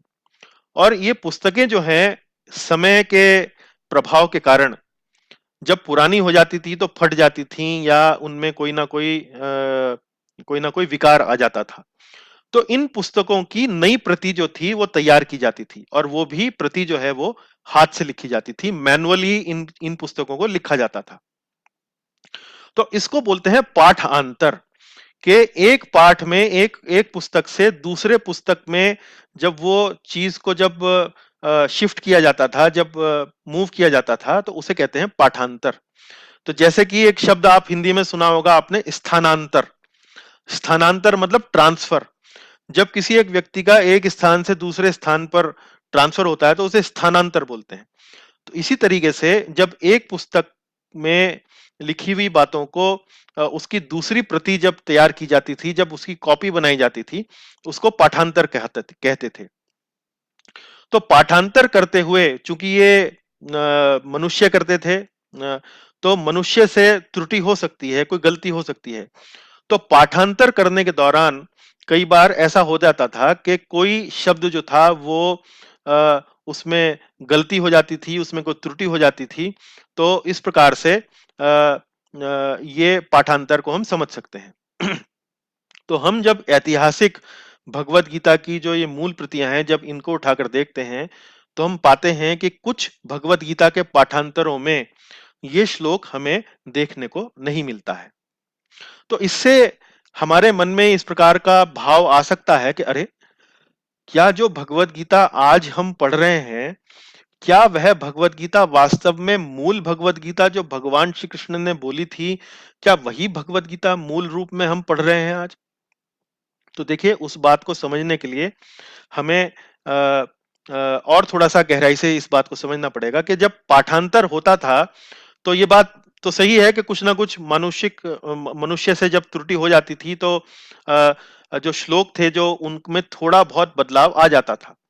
लेकिन कई बार जो महत्वपूर्ण जो पुस्तकें होती थी, जैसे भगवत गीता है, श्रीमद् भागवतम है, इनके पाठांतरों में त्रुटि होने की संभावना बहुत कम इसलिए भी है क्योंकि चूंकि ये ग्रंथ जो है वो बड़े महत्वपूर्ण हुआ करते थे, और महत्वपूर्ण होने के कारण अलग-अलग आचार्य गण इन ग्रंथों पर टीकाएं लिखा करते थे, इन ग्रंथों पर कमेंट्री लिखा करते थे, भाष्य लिखा करते थे। तो जब इस प्रकार से अलग-अलग जो आचार्य गण थे वो भगवत गीता या इन पुस्तकों पर जब वो टीका लिख दिया करते थे, तब इन पुस्तकों का महत्व जो था वो बहुत अधिक बढ़ जाता था, और उन आचार्यों के जो शिष्य हुआ करते थे, उनके जो मानने वाले हुआ करते थे, उनको बड़ा संभाल के रखते थे, उनको बड़ा ध्यान से उनको रखा जाता था। तो अब यदि आप भगवत गीता, जो श्रीपाद शंकराचार्य हैं, जिसको शारीरिक भाष्य भी बोलते हैं, जो श्रीपाद शंकराचार्य जो आज से लगभग 1500 वर्ष पूर्व आए थे, यदि आप श्रीपाद शंकराचार्य ने जो भगवत गीता पर टीका लिखी, यदि उनमें आप उन श्लोकों को पढ़ने का प्रयास करेंगे, और उन श्लोकों को आज जो आप भगवत गीता पढ़ रहे हैं, यदि आप उन श्लोकों को आज की भगवत गीता के में जो लिखे गए श्लोक हैं उनसे यदि आप उनको मिलान करेंगे, तो आप पाएंगे कि उनमें कोई अंतर आपको नहीं मिलेगा। मूल बस एक समझ लीजिए कि छोटा मोटा ये अपवाद जो है वो 13वें अध्याय का पहला श्लोक है, जो कुछ पाठांतरों में हमें देखने को नहीं मिलता है। इससे मन में एक भावना ये भी आती है, एक विचार ये भी आ सकता है कि क्या इस श्लोक के होने या न होने से भगवत गीता के मूल संदेश पर कोई प्रभाव पड़ता है? तो इसका उत्तर है नहीं। और वो इसलिए कि जैसा मैंने आपको थोड़ी देर पहले बताया कि यहां पर अब ये जो विषय उठाए गए हैं अध्याय 13 में, ये विषय ऐसे हैं जो पूर्व में जो चर्चा की गई है उन विषयों से सीधा सीधा उनका कोई संबंध नहीं है। यहां पर भगवान श्री कृष्ण वैदिक सभ्यता में, वैदिक साहित्यों में, वैदिक ज्ञान में जिन शब्दों का उपयोग होता था, जिन ज्ञान के शब्दों का उपयोग हुआ करता था, उन पर विशेष रूप से, मुख्य रूप से यहाँ पर चर्चा कर रहे हैं कि भाई क्षेत्र क्या है, क्षेत्रज्ञ क्या है, प्रकृति क्या है, पुरुष क्या है, ज्ञान क्या है, ज्ञेय क्या है। और यदि अर्जुन का यह प्रश्न नहीं भी है, तो भी इस बात से भगवत गीता के मूल संदेश पर कोई प्रभाव नहीं पड़ता है। तो ये बातें इसलिए आवश्यक हैं ताकि आपको पता लगे कि पाठांतर क्या होता है। भगवत गीता में, किसी भगवत गीता में यदि आपको श्लोक दिखने को ना मिले तो आप चिंतित ना हो जाएं, आप उस पर शक ना करने लगें। तो इस प्रकार से आपको ये बात जानना जो है वो आवश्यक है। अब हम देखिए यहाँ पर इस स्लाइड में आप देखिए कि मैंने यहाँ अर्जुन के जो 6 प्रश्न हैं, जो उन्होंने 13वें अध्याय के पहले श्लोक में पूछे हैं, उनको यहाँ पर मैंने थोड़ा सा खोलने का प्रयास किया है, समझाने का प्रयास किया है। तो अर्जुन के 6 प्रश्न क्या है? प्रकृति क्या है, पुरुष क्या है, क्षेत्र क्या है, क्षेत्रज्ञ क्या है, ज्ञान क्या है, और ज्ञेय क्या है, ज्ञेयम क्या है। तो प्रकृति मतलब भौतिक प्रकृति। मैंने अपनी कक्षा के आरंभ में आपको बताया कि जगत, जिस जगत में हम रह रहे हैं उसको हम भौतिक प्रकृति कहते हैं। तो ये प्रकृति है। जैसे धरती पर हम रहते हैं, हमारे चारों तरफ एक वायु मंडल है, हमारे चारों तरफ जल का स्रोत है, इस प्रकार से आकाश हमें देखने को मिलता है। तो ये जो जगत हमें प्रत्यक्ष रूप से हम जो देख पाते हैं, इसको हम भौतिक प्रकृति के रूप में हम इसको यहाँ पर कह रहे हैं। तो ये अर्थ हुआ भौतिक प्रकृति। प्रकृति का मतलब पुरुषम, पुरुषम मतलब भोक्ता। तो जो जीवात्मा है, जो वास्तव में इस भौतिक प्रकृति का आनंद ले रहा है, जो इसको एंजॉय कर रहा है, जो इसको भोग रहा है, उसको कहते हैं पुरुष। तो पुरुषम मतलब भोक्ता, जो इसका आनंद लेता है, इसको कहते हैं पुरुषम। तीसरा प्रश्न है कि क्षेत्रम क्या है? क्षेत्रम मतलब क्षेत्र। क्षेत्र शब्द का अर्थ है जैसे मैंने आपको आरंभ में बताया कि हम शरीर नहीं है, हम जीवात्मा हैं, है? तो ये जीवात्मा एक शरीर के अंदर कैद है। तो क्षेत्र का अर्थ है शरीर। जिस शरीर के अंदर ये जीवात्मा है उसे बोलते हैं क्षेत्र। और ये क्षेत्र भी भौतिक प्रकृति का ही एक भाग होता है, क्योंकि भौतिक प्रकृति किसकी बनी हुई है? भौतिक प्रकृति भी पंच महाभूत अर्थात जल, अग्नि, पृथ्वी, जल, अग्नि, वायु, आकाश से बनी हुई है। और ये क्षेत्र, ये शरीर भी किससे बना हुआ है? पृथ्वी, जल, अग्नि, वायु, आकाश से बना हुआ है। लेकिन यहाँ पर क्षेत्र को प्रकृति से थोड़ा अलग करके भी हम यहाँ पर इसका अध्ययन करते हैं, और इसीलिए इसको अलग से यहाँ पूछा गया कि क्षेत्रम क्या है? तो उसको क्षेत्र बोलते हैं। क्षेत्र यानी कि शरीर जिसमें जीवात्मा रहता है। क्षेत्रज्ञम, क्षेत्रज्ञम मतलब क्षेत्र को जानने वाला। यही क्षेत्रज्ञ मतलब शरीर को कौन जानता है? मैं अपने शरीर को जानता हूं, आप अपने शरीर को जानते हैं, कोई तीसरा व्यक्ति अपने शरीर को जानता है, एक कुत्ता जो है वो अपने शरीर को जानता है। कब मेरे शरीर में भूख प्यास की लगती है, कब मेरा शरीर को गर्मी लगती है, सर्दी लगती है, इसकी जानकारी केवल मुझे है। आपके शरीर को कब भूख प्यास लगती है, गर्मी लगती है, सर्दी लगती है, उसकी जानकारी आपको है, मुझे उसकी जानकारी नहीं है। तो जो क्षेत्र को जानने वाला है उसको बोलते हैं क्षेत्रज्ञम। तो भगवत गीता में दो प्रकार के क्षेत्रज्ञ बताए गए हैं और उसकी चर्चा हम आने वाले श्लोकों में करेंगे। ज्ञानम, तो ज्ञानम किसे बोलते हैं इस बारे में बताया गया है। ज्ञानम मतलब क्षेत्र और क्षेत्रज्ञ। क्षेत्र मतलब शरीर को जानने वाला, प्रकृति को जानने वाला, और क्षेत्र क्या है मतलब शरीर क्या है, प्रकृति क्या है, और इनको जानने वाला कौन है, इसके ज्ञान को क्या बोलते हैं? ज्ञानम। और प्रश्न 6 है ज्ञेयम। ज्ञेयम मतलब इस ज्ञान का लक्ष्य क्या है, इस ज्ञान में वास्तव में हम प्राप्त क्या करना चाहते हैं, पहुंचना क्या चाहते हैं, ये है ज्ञेयम। तो अर्जुन के ये 6 प्रश्न है, प्रकृति, पुरुष, क्षेत्र, क्षेत्रज्ञ, ज्ञानम और ज्ञेयम। इनका संक्षिप्त रूप से हमने चर्चा यहां पर इस स्लाइड में करी है और विस्तार से हम चर्चा अब आने वाले स्लाइड में करेंगे। तो देखिए अब हम इस अध्याय के दूसरे विभाग पर हम पदार्पण कर रहे हैं, प्रवेश कर रहे हैं। और इस विभाग में मुख्य विषय जो चर्चा हुई है वो है, भगवान श्री कृष्ण अर्जुन को अब विस्तार से उत्तर दे रहे हैं कि क्षेत्र और क्षेत्रज्ञ क्या है। जैसा कि हमने देखा कि पिछली स्लाइड में 6 प्रश्न पूछे थे, प्रकृति, पुरुष, क्षेत्र, क्षेत्रज्ञ, ज्ञान, ज्ञेयम। तो अगले विभाग में प्रश्न नंबर 3 और प्रश्न नंबर 4 पर भगवान श्री कृष्ण अर्जुन के प्रश्नों का उत्तर देंगे और क्षेत्र और क्षेत्रज्ञ का वर्णन करेंगे। तो इस विभाग में प्रवेश करने से पहले मैं थोड़ा सा आपको ज्ञान योग किसे बोलते हैं उसके बारे में थोड़ा सा मैं आपको बताना चाहूंगा। अधिकतर लोग ये समझते हैं कि ज्ञान योग का मतलब है कि ज्ञान के द्वारा योग। योग का अर्थ है भगवान से जुड़ना, और ज्ञान का मतलब है कि किसी भी बारे में जानकारी करना, किसी भी विषय पर ज्ञान अर्जित करना, उसको ज्ञान बोलते हैं। तो वास्तव में ये ज्ञान योग की एकदम से सही परिभाषा नहीं है, कंप्लीट मतलब परिपूर्ण परिभाषा नहीं है। ज्ञान योग एक विशेष प्रकार का विषय है और इसे ज्ञान योग में जिस प्रकार से हम भगवान के बारे में जानने का प्रयास करते हैं उसका एक विशिष्ट एक प्रकार से शैली है, उसका एक विशिष्ट प्रकार से विधि विधान है। वास्तव में ज्ञान योग के अंदर हम किस प्रकार से ज्ञान अर्जित करते हैं और कौन सा ज्ञान अर्जित करते हैं, ज्ञान योग को हम दूसरे शब्दों में सांख्य योग भी बोलते हैं। क्या बोलते हैं?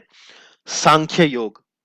और सांख्य शब्द का जो प्रयोग हुआ है वो प्रथम 6 अध्यायों में, विशेष रूप से दूसरे अध्याय में आप देखेंगे जहां पर सांख्य शब्द का उपयोग हुआ है, और जहां तक मुझे स्मरण है अध्याय 3 में भी सांख्य शब्द का उपयोग हुआ है।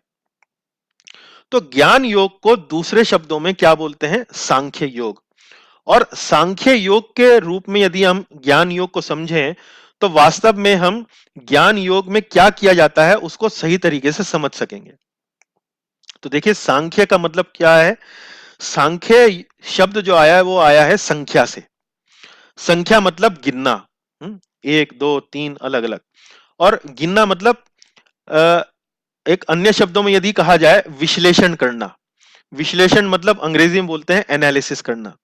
तो जब हम किसी बड़ी वस्तु को या बड़े विषय को अलग अलग घटकों में उसको हम तोड़ लेते हैं और इस प्रकार से तोड़ने के बाद जब हम उसका विश्लेषण करते हैं तो उसे बोलते हैं सांख्य। उसे बोलते हैं अलग अलग प्रकार से छोटे छोटे तत्वों में उसको तोड़कर उनका अलग अलग प्रकार से विश्लेषण करना। तो सांख्य योग मतलब क्या है? सांख्य योग है भौतिक प्रकृति का। भौतिक प्रकृति मैंने आपको बताया पृथ्वी, जल, अग्नि, वायु, आकाश, मन, बुद्धि, अहंकार इत्यादि इत्यादि अवयवों से यह बना हुआ है। तो जब सांख्य योग में हम क्या करते हैं, सांख्य योग में हम इस बात का अध्ययन करते हैं कि पृथ्वी क्या है, पृथ्वी तत्व क्या है, फिर जल तत्व क्या है, फिर वायु तत्व क्या है, मन क्या है, बुद्धि क्या है, अहंकार क्या है। इस प्रकार से अलग अलग तत्वों का हम सांख्य योग में हम अध्ययन करते हैं। तो इसलिए इसको ज्ञान योग भी कहा गया है, क्योंकि इसमें अध्ययन बड़ा गहन करना पड़ता है, बड़ी इसमें अंदर तक जाकर इन चीजों को समझना पड़ता है। तो ये योग कैसे बनता है, सांख्य योग कैसे बनता है, वो इस प्रकार से बनता है कि जब हम भौतिक प्रकृति, जो हमारे सामने भौतिक प्रकृति है, जो हमें कई बार बड़े सुंदर सुंदर दृश्य दिखाती है। कई बार जब हम सुबेरे उठते हैं तो हम देखते हैं कि सूरज जो है वो सामने से उग रहा है, बड़ा मनोरम दृश्य लगता है। तो ये भौतिक प्रकृति वास्तव में हमारे सामने इतने सुंदर सुंदर दृश्य हमारे सामने प्रस्तुत करती है कि हमारा हृदय जो है वो आकर्षित होता है भौतिक प्रकृति के प्रति। जब एक पुरुष एक स्त्री को देखता है, एक सुंदर स्त्री को देखता है, तो उसके प्रति उसका आकर्षण आता है, अरे कितनी रूपवान स्त्री है, कितनी सुंदर स्त्री है। इसी प्रकार से स्त्री जब एक सुंदर पुरुष को देखती है तो उसके प्रति आकर्षित होती है। या इसके अलावा हम कोई बहुत सुंदर भवन देखते हैं, हम कोई बहुत सुंदर प्राकृतिक दृश्य देखते हैं, तो इनके प्रति हम आकर्षित होते हैं। लेकिन जब इन प्रकृति के इन दृश्यों को जब हम ये समझने लगते हैं कि वास्तव में ये प्रकृति जो है ये किन किन तत्वों से बनी हुई है, तो ये बनी हुई है पृथ्वी, जल, अग्नि, वायु, आकाश, इस प्रकार से अलग अलग तत्वों से बनी हुई है। और जब हम इन अलग अलग तत्वों को जब हम इनका विश्लेषण करते हैं तो हम देखते हैं कि भाई पृथ्वी तत्व का जब हम विश्लेषण करते हैं तो हमें पता लगता है कि भाई इसमें तो कोई आकर्षण की बात नहीं है। मान लीजिए मैं आपको सिर्फ मिट्टी ला के दे दूं, आपके सामने मिट्टी ला के रख दूं, या आपके सामने हवा ला के रख दूं और आपसे कहूं कि क्या आपको इसमें कोई आकर्षण नजर आता है? बोले नहीं, मुझे तो कोई आकर्षण नजर नहीं आता। देखिए ऐसे समझिए कि जब हम पूरी खाते हैं या सब्जी खाते हैं, तो पूरी और सब्जी खाते हैं तो हमें बड़ी स्वादिष्ट लगती है। लेकिन यदि मैं आपके सामने आटा रख दूं, यदि मैं आपके सामने पानी रख दूं, या तेल रख दूं, या आलू रख दूं, या मसाले रख दूं, और आपसे कहूं कि आटा खा लीजिए, पानी पी लीजिए, और मसाले खा लीजिए, और इस प्रकार से थोड़ा तेल खा लीजिए, तो वो आपको स्वादिष्ट नहीं लगेंगे। इसी प्रकार से जो जगत है, जो ये पूरी दुनिया है, जब हम इसको अलग अलग रूपों में देखते हैं तो हमें आकर्षित लगती है। लेकिन जब इस जगत को हम इसके इंग्रेडिएंट्स में, इसके अलग अलग घटकों में इनको विभाजित करते हैं और उनका जब आकलन करते हैं, उनका जब हम विश्लेषण करते हैं, तो ये हमें आकर्षित नहीं लगती है। जैसे आटा, दाल, चीनी हमें अलग अलग आकर्षित नहीं करते हैं, लेकिन जब हम इनको मिला जुलाकर जब हम इनके एक स्वादिष्ट व्यंजन बनाते हैं तो वो व्यंजन हमें आकर्षित करता है। तो ज्ञान योग में मुख्य रूप से जो योग होता है वो इसी प्रकार होता है कि जब हम प्रकृति के इन घटकों को अलग अलग रूप से जब हम इनका विश्लेषण करते हैं, इनका अध्ययन करते हैं, तो हम इस निष्कर्ष पर पहुंचते हैं कि वास्तव में इस जगत में आकर्षण तो है ही नहीं, और हम एक प्रकार की वैराग्य की भावना हमारे हृदय में जागृत करते हैं कि वास्तव में इस जगत में आकर्षण का कोई कारण नहीं है। ये जितनी भी वस्तुएं हैं ये बिल्कुल नीरस हैं, इनमें कोई आकर्षण का तत्व हमें नजर नहीं आता है। तब हम इस निष्कर्ष पर जब हम पहुंचते हैं, तब हम मानसिक रूप से, तब हम बौद्धिक रूप से इस बात के लिए तैयार होते हैं कि अ, इस जीवन में वास्तव में यदि कोई सही मायने में कोई आधार है, इस जीवन का आधार वास्तव में फिर क्या है? यदि इन तत्वों में कोई आकर्षण नहीं है तो ये जीवन वास्तव में किस लिए है? इसमें प्रेम का आधार क्या है? इसमें आकर्षण का आधार वास्तव में क्या है? तब हम इस स्तर पर पहुंचते हैं, इस बात की विवेचना करने लगते हैं, इस बारे में जिज्ञासा अपने लिए जागृत करने लगते हैं कि आत्मा क्या होता है, आत्मा का परमात्मा के साथ संबंध क्या होता है, और इस जगत से हम एक प्रकार से विरक्ति की भावना अनुभव करने लगते हैं। तो ये मुख्य रूप से एक प्रकार से ज्ञान योग की जो एक ये जो विधि है, ये जो पथ है, जो रास्ता है, जो मार्ग है, इसमें जो भगवान तक पहुंचने का जो साधन है वो है सांख्य। है। सांख्य मतलब विश्लेषण करना। किसका विश्लेषण करना? प्रकृति के अलग अलग तत्वों का, अलग अलग घटकों का विश्लेषण करना, उनका विश्लेषण करके इस निष्कर्ष पर पहुंचना कि इनमें कोई आकर्षण नहीं है। और आकर्षण वास्तव में कहाँ है? आकर्षण तो वास्तव में भगवान में है। आकर्षण तो वास्तव में भगवान से संबंध स्थापित करने में है। तो इसीलिए इसको बोला गया है ज्ञान योग। जब हमें भौतिक प्रकृति के अलग अलग तत्वों का सही ज्ञान हो जाता है, तब हम वास्तव में भगवान से योग करने के लिए एक तरीके से तैयार होते हैं। तो ये देखिए, ज्ञान योग को इस प्रकार से समझने का प्रयास कीजिए। भक्ति में भी हम भगवान के बारे में ज्ञान लेने का प्रयास करते हैं, लेकिन उसे हम इस प्रकार के ज्ञान योग की श्रेणी में नहीं रखते हैं, उसको हम भक्ति योग की श्रेणी में रखते हैं। तो इसलिए ज्ञान योग और भक्ति योग के अंदर जो ज्ञान हम लेते हैं उनमें अंतर होता है। तो इस बात को आशा है आप समझ पाए होंगे। अब देखिए, हम पुनः वापस यहाँ पर आते हैं 13वें अध्याय का ये दूसरा विभाग, जिसमें भगवान श्री कृष्ण अब अर्जुन ने जो 6 प्रश्न पूछे हैं, अब उनका उत्तर देने का यहाँ पर वो आरंभ कर रहे हैं। तो भगवान बोलते हैं, सबसे पहले वो क्षेत्र और क्षेत्रज्ञ के बारे में बताते हैं। तो 13वें अध्याय का दूसरा श्लोक, श्री भगवान उवाच इदं शरीरं कौन्तेय क्षेत्रं मिथ्याभिधीयते एतद्यो वेति तं प्राहुः क्षेत्रज्ञ इति तद्विदः। देखिए, समझने का प्रयास कीजिए। इदं शरीरं कौन्तेय क्षेत्रम इत्य अभिधीयते। इस शरीर को, हे कुंती पुत्र, हे अर्जुन, इदम शरीरम कौन्तेय क्षेत्रम इत्यम अभिधीयते, इस शरीर को ही क्षेत्र कहा जाता है। हे अर्जुन, यह शरीर क्षेत्र कहलाता है। फिर एतद्यो वेति तम प्राहुः क्षेत्रज्ञ इति तद्विदः। और एतद्यो वेत्ति, वेत्ति मतलब जानने वाला, और इस शरीर को जानने वाला तम प्राहु कहलाता है, उसको कहा जाता है, इस शरीर के जानने वाले को कहा जाता है क्षेत्रज्ञ इति तद्विदः ना।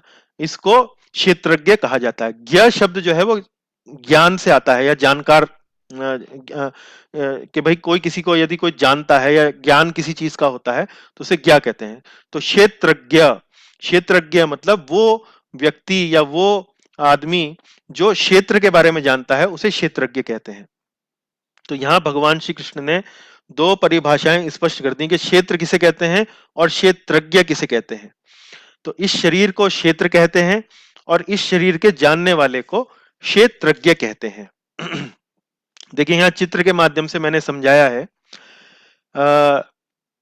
इस चित्र में आप देख सकते हैं कि एक यहाँ पर एक क्रम को दिखाया गया है कि बालक जो है वो धीरे धीरे बड़ा हो रहा है, और फिर धीरे धीरे वह वृद्धावस्था को प्राप्त कर रहा है, फिर उसकी मृत्यु हो रही है, और फिर वह दूसरा शरीर ले रहा है। इस प्रकार से चल रहा है क्रम। तो इसमें एक चीज निरंतर बनी हुई है, वो है आत्मा। और उस आत्मा को यहाँ पर एक प्रकाश के द्वारा दिखाया गया है। ये प्रकाश जो है वो हर शरीर में वही है, ये प्रकाश नहीं बदला है। शरीर जो है समय समय पर अपना आकार बदल रहा है, अपना रूप बदल रहा है, अपना रंग बदल रहा है, और एक समय के बाद तो वो शरीर ही दूसरा ले रहा है, लेकिन आत्मा वही रहती है। तो यहाँ पर उसी चीज को भगवान कह रहे हैं कि ये शरीर जो है वो तो है क्षेत्र, और इस शरीर को जानने वाला, इस शरीर को जानने वाला कौन? इस शरीर को जानने वाला मतलब इस शरीर के अंदर रहने वाला जीव, जिसे हम आत्मा कहते हैं, जो इस शरीर को जानता है। इस शरीर को जानने का मतलब इस शरीर में कब भूख लगती है, प्यास लगती है, कब कौन सी भावना उत्पन्न होती है, कब सर्दी लगती है, गर्मी लगती है, वो जो जानता है, वो जो इस चीज को अनुभूति करता है, जो महसूस करता है, उसे कहते हैं क्षेत्रज्ञ। और जिस शरीर के माध्यम से वो अनुभूति करता है, उसको बोलते हैं क्षेत्र, उसको बोलते हैं शरीर।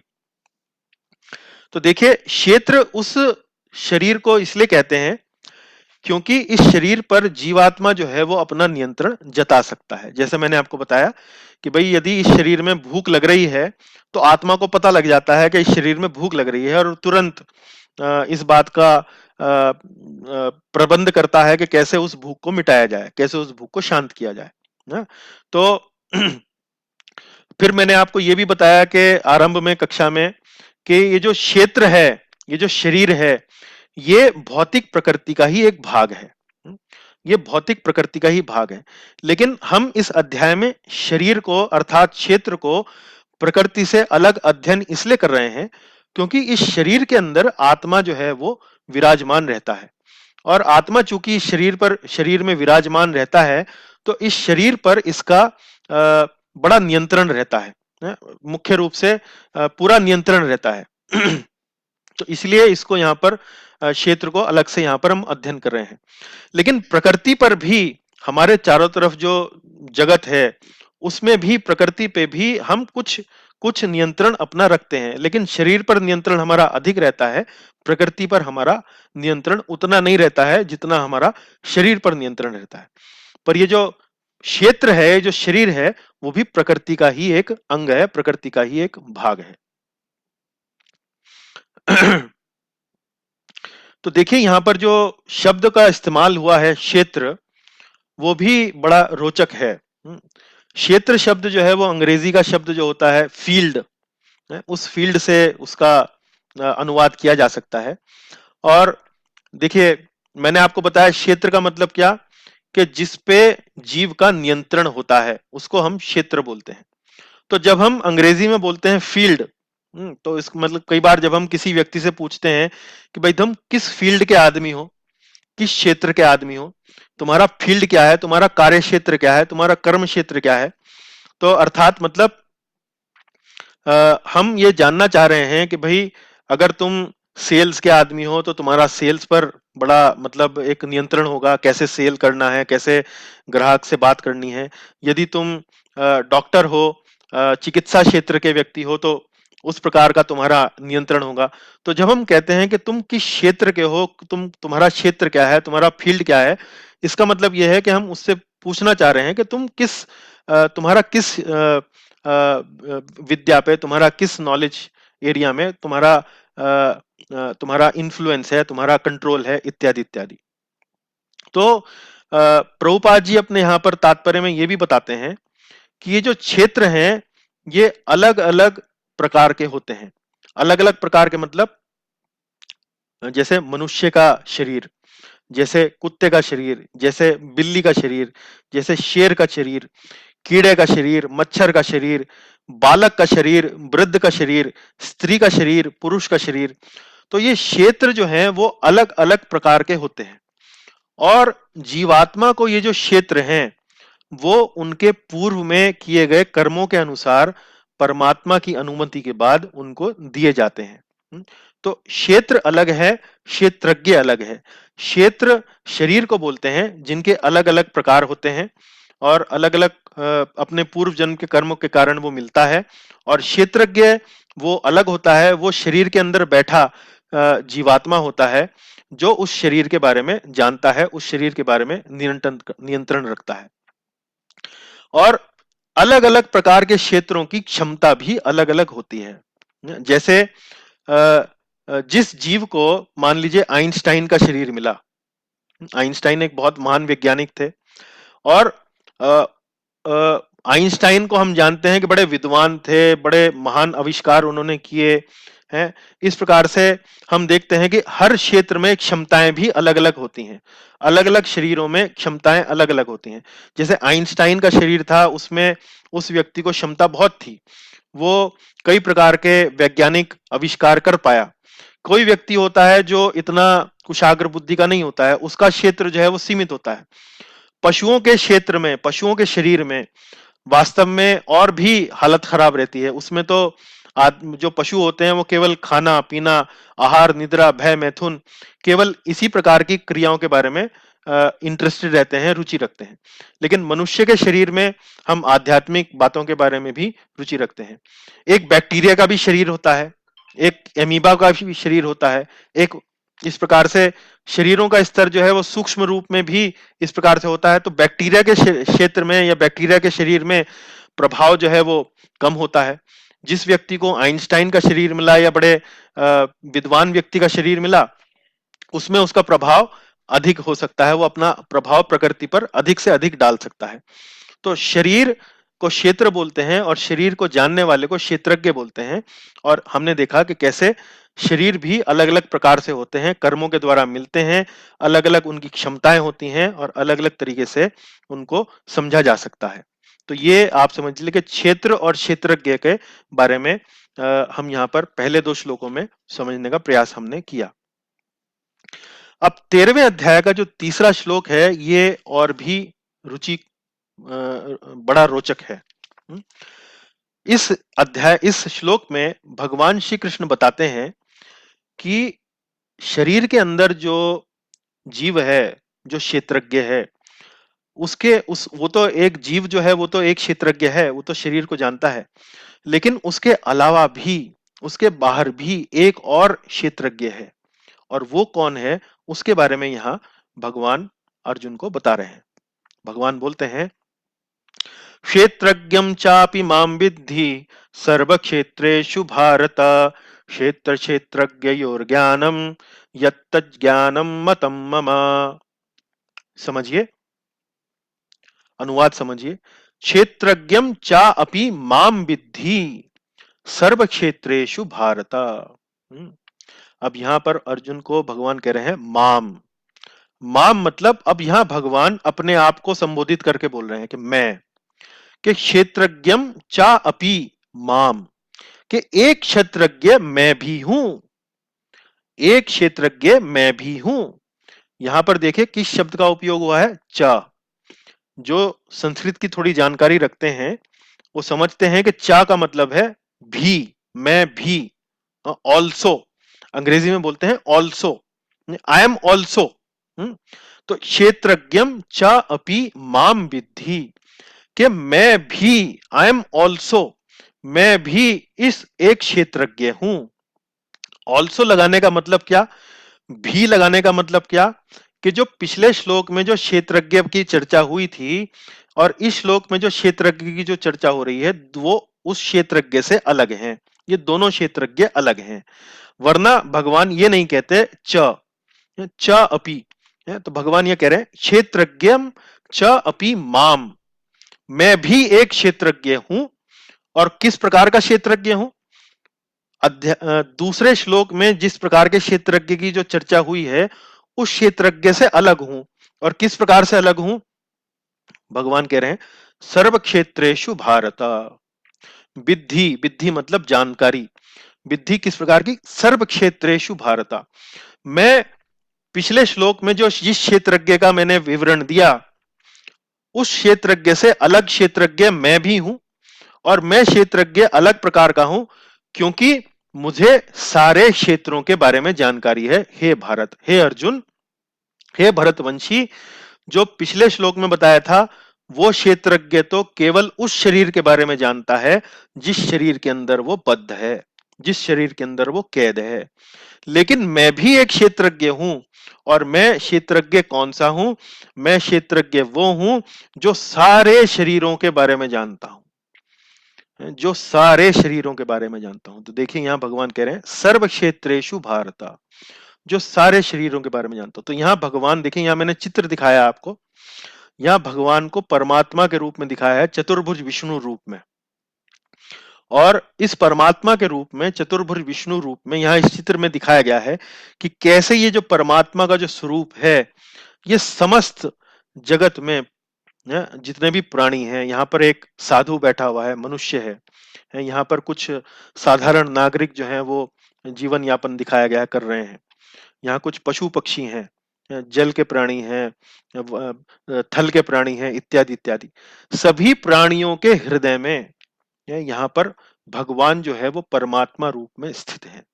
और चूंकि भगवान हर प्राणी के रूप में, हर प्राणी में परमात्मा रूप में स्थित हैं, तो भगवान हर शरीर में क्या हो रहा है वो सब जानते हैं। भगवान इस समय ये भी जानते हैं कि आपके शरीर में क्या हो रहा है, मेरे शरीर में क्या हो रहा है, एक पशु के शरीर में क्या हो रहा है, एक बैक्टीरिया के शरीर में क्या हो रहा है, वो सभी शरीरों के बारे में जानते हैं। और भगवान यहां पर बता रहे हैं कि मैं भी क्षेत्रज्ञ हूं। और ये क्षेत्रज्ञ पिछले श्लोक में जो क्षेत्रज्ञ बताया गया है उससे अलग है। पिछले श्लोक वाला क्षेत्रज्ञ केवल उस शरीर के बारे में जानता है जिसमें वो बद्ध है, लेकिन मैं सारे शरीरों के बारे में जानता हूं, है। और फिर कहते हैं ये तो क्षेत्र हो गया, क्षेत्रज्ञ की परिभाषा हो गई, और इस शरीर के बारे में जानना और इन क्षेत्रज्ञों के बारे में जानना, शरीर के बारे में जानना और शरीर के बारे में जो जानते हैं, यानी कि जो दो क्षेत्रज्ञ हैं, पहला तो जीवात्मा और दूसरा परमात्मा, इन दोनों को जानकारी लेने को क्या कहा जाता है? इसको कहा जाता है ज्ञान। तो अर्जुन ने 6 प्रश्न कौन से पूछे? प्रकृति, पुरुष, वो तो अभी हम चर्चा नहीं कर रहे हैं। फिर दूसरे प्रश्न, तीसरा चौथा क्या था? क्षेत्र, क्षेत्रज्ञ, और पांचवा छठा क्या था? ज्ञान और ज्ञेयम। तो यहां भगवान ने क्षेत्र और क्षेत्रज्ञ के बारे में तो बता ही दिया कि भाई क्षेत्र तो शरीर, क्षेत्रज्ञ एक तो शरीर के अंदर बैठा जीवात्मा और दूसरा मैं, दो क्षेत्रज्ञ हो गए। और फिर इन तीनों के बारे में जानकारी होना, शरीर के बारे में जानकारी होना, जीव के बारे में जानकारी होना और जीवात्मा के बारे में जानकारी होना, उसे कहते हैं ज्ञान, उसे कहते हैं ज्ञान। तो अध्याय के आरंभ में मैंने आपको बताया था कि अध्याय 13 के जो मूल 3 विषय हैं वो क्या हैं? जीव, जगत और जगदीश। जीव, जगत और जगदीश। जीव के बारे में ज्ञान होना, जगत के बारे में ज्ञान होना, मतलब शरीर अर्थात प्रकृति के बारे में ज्ञान होना, और जगदीश यानी कि भगवान के बारे में ज्ञान होना, इसको ज्ञान कहते हैं। और यही अध्याय 13 के मूल विषय हैं। यही इस चीज को मैंने यहां थोड़ा और आपके लिए सरल करके समझाने का प्रयास किया है। 13वें अध्याय के दूसरे श्लोक के यदि 2 भाग हैं, पहली पंक्ति और दूसरी पंक्ति। पहली पंक्ति में क्षेत्र बताया गया है, उसका अर्थ है शरीर। दूसरी पंक्ति में क्षेत्रज्ञ बताया गया है, उसका अर्थ है आत्मा अर्थात जीवात्मा, जो कि प्रथम ज्ञाता है। प्रथम ज्ञाता मतलब शरीर के बारे में जानने वाला पहला क्षेत्रज्ञ है। उसी प्रकार से 13वें अध्याय का तीसरा श्लोक, इसमें भी क्षेत्रज्ञ बताया गया है, लेकिन ये क्षेत्रज्ञ कौन है? ये क्षेत्रज्ञ भगवान कहते हैं मैं हूं, यानी कि श्री कृष्ण परमात्मा। ये दूसरे ज्ञाता हैं। तो प्रथम ज्ञाता आत्मा, दूसरे ज्ञाता है श्री कृष्ण। ये 13वें अध्याय के तीसरे श्लोक की प्रथम पंक्ति में भगवान के बारे में बताया गया है, दूसरे क्षेत्रज्ञ के बारे में बताया गया है। और ज्ञानम, शरीर और दोनों ज्ञाताओं का ज्ञान, इसको क्या कहते हैं? ज्ञानम। ये तीसरे श्लोक की जो दूसरी पंक्ति है, इसमें उसका उल्लेख किया गया है। तो क्षेत्र, क्षेत्रज्ञ और ज्ञानम, ये आपने आज इस कक्षा में मुख्य रूप से पहले 1, 2, 3 श्लोकों में आपने समझा। लेकिन हमने केवल क्षेत्र, क्षेत्रज्ञ और ज्ञान के बारे में बात नहीं की, हमने बड़ी विस्तार से चर्चा करी है। आज हमने आपको कई बातों के बारे में जानकारी दी कि कैसे अध्याय 13 के आरंभ में जो प्रश्न पूछा जाता है वो पिछले अध्यायों में जो ज्ञान की जो चर्चा हुई है उससे अलग है। इस अध्याय के आरंभ करते ही हम भगवत गीता के तीसरे विभाग के बारे में चर्चा करते हैं, जो कि ज्ञान योग पर आधारित है। ज्ञान योग को हमने समझने का प्रयास किया कि ज्ञान योग वास्तव में क्या है। ज्ञान योग वास्तव में जगत का विश्लेषणात्मक अध्ययन है, और इस विश्लेषणात्मक अध्ययन की जो मुख्य ध्येय है वो ये समझना है कि इनमें कोई आकर्षण नहीं है, इन तत्वों में कोई आकर्षण नहीं है। वास्तविक आकर्षण है भगवान में, और वास्तविक आकर्षण है भगवान के साथ संबंध स्थापित करने में। इसे ही ज्ञान योग कहा जाता है। और फिर हमने पाठांतर के बारे में बात करी कि कैसे भगवत गीता के कुछ संस्करणों में पहला श्लोक नहीं मिलता है, अन्य संस्करणों में मिलता है। तो कैसे इस बात को समझें, तो हमने पाठांतर के बारे में भी समझा। और फिर हमने मूल विषय यानी कि भगवत गीता के 13वें अध्याय में पहला, दूसरा, तीसरा श्लोक, उस पर भी विस्तार से चर्चा करी कि कैसे क्षेत्र, क्षेत्रज्ञ और इसके बारे में अर्जुन के प्रश्न हैं, और कैसे भगवान बताते हैं कि क्षेत्र का अर्थ शरीर है, क्षेत्रज्ञ का अर्थ है जो इस शरीर को जानता है, यानी कि जीवात्मा, वो प्रथम क्षेत्रज्ञ है। और दूसरा भगवान कहते हैं कि जो सारे शरीरों को जानता है वो दूसरा क्षेत्रज्ञ है, और वो मैं हूं स्वयं परमात्मा के रूप में। तो आज की चर्चा हम यहीं तक सीमित रखेंगे। अगली कक्षा में हम वास्तव में इसी 13वें अध्याय के तीसरे श्लोक से और उदाहरणों के माध्यम से, उपमाओं के माध्यम से आगे अपनी चर्चा को आगे बढ़ाएंगे। तब तक के लिए आपका बहुत बहुत धन्यवाद। हरे कृष्णा। यदि आपका कोई प्रश्न है, कोई आपका डाउट है, तो अब हम कक्षा को उस चर्चा के लिए खोल सकते हैं। कृपा करके आप पूछिए। धन्यवाद। हरे कृष्णा। हाँ, हरे कृष्णा प्रभु जी। दंडवत। दंडवत जी। मेरा प्रश्न है छोटा सा। हाँ जी। अभी क्षेत्र तो समझ में आ गया। क्षेत्रज्ञ एक तो आत्मा होगी, प्रथम ज्ञाता, और दूसरे होगे कृष्ण भगवान। हाँ जी। इसका मतलब है और कोई क्षेत्रज्ञ नहीं है, सिर्फ ये दो ही? जी हाँ, दो ही क्षेत्रज्ञ हैं, क्योंकि तो कृष्ण भगवान तो अल्टीमेट है। अल्टीमेट है। हाँ जी। हाँ जी। वो परम क्षेत्रज्ञ हैं, एक तरीके से परम ज्ञाता है। हम आगे जी, चर्चा करेंगे इस पर। तो आज की कक्षा में तो हमने भूमिका बनाई है, मुख्य रूप से समय इस पर काफी समय हमने लगाया भूमिका बनाने में। और अध्याय 13 पर तो हम लास्ट के मतलब समझ ले कुछ 15-20 मिनट ही मुख्य रूप से चर्चा कर पाए हैं। लेकिन अगली कक्षा में इन्हीं सब बातों पर और गहराई से और गहनता से इस पर विचार करेंगे। दोनों ज्ञाताओं का ज्ञान। जी। बहुत बहुत समय से ये दोनों शब्द मेरे को बहुत ही उसमें डाले हुए थे, नहीं समझ में आता था। सुन लेता था, अपनी अकल में चला भी जाता था, लेकिन कभी नहीं गया। आज पहली बार मैं आपका कोटि कोटि धन्यवाद करता हूँ। पहली बार क्षेत्र और क्षेत्रज्ञ का मतलब समझ में आया जी। और पता चला कि दो ही क्षेत्रज्ञ हैं और कृष्ण भगवान तो खैर अल्टीमेट है, अल्टीमेट गॉड है। तो वही है। कोटि कोटि धन्यवाद। धन्यवाद प्रभु जी, आपके रुचि लेने का और आपके उत्साह का बहुत बहुत धन्यवाद। नहीं, वाकई कोई शब्द नहीं है। जो अभी 78 प्लस हो गया हूँ, आज तक समझ में नहीं आया था, जो आपने समझा दिया। जी, बहुत बहुत धन्यवाद जी। चलिए, मैं also concur with that.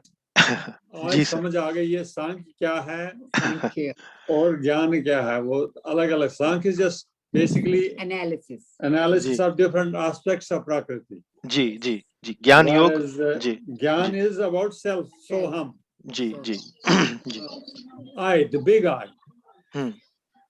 Yeah. Versus the little I. Little I is the body and big I is the God. The God inside. Yeah. So we will discuss more in detail आगे वाली classes में। और मुझे मौका दीजिए, अवसर दीजिए कुसुमलता माता जी का, जो मेरठ से ज्वाइन कर रही हैं, नीतू अरोड़ा जी का जो मुजफ्फरनगर से हमें ज्वाइन कर रही हैं, पद्मा पोखरियाल जी का जो मेरठ से हमें जुड़ रही हैं। आप सभी भक्तों का हार्दिक स्वागत है, बहुत बहुत धन्यवाद। सुबोध राठौड़ जी का जो अहमदाबाद से हमारे साथ जुड़ रहे हैं इन कक्षा में, आप सभी का हार्दिक स्वागत है। बहुत सुंदर से आपने बहुत सुंदर समझाया, बहुत जो शब्दों का एनालिसिस किया वो बहुत समझ में आया। चलिए, बहुत सुंदर, धन्यवाद माता जी। ये जो अध्याय है इसको काफी कठिन बताते हैं, काफी कठिन है ये अध्याय, लेकिन हम जितना सरल हो सकेगा उस समझाने का पूरा प्रयास करेंगे। आप हमारे साथ जुड़े रहिए। अंत में और यदि कोई प्रश्न हो तो हम फिर से चर्चा कर सकते हैं और आपका प्रश्न ले करते से समझना आएगा। हाँ जी। हरे कृष्ण प्रभु जी। हरे कृष्ण प्रभु, बताइए।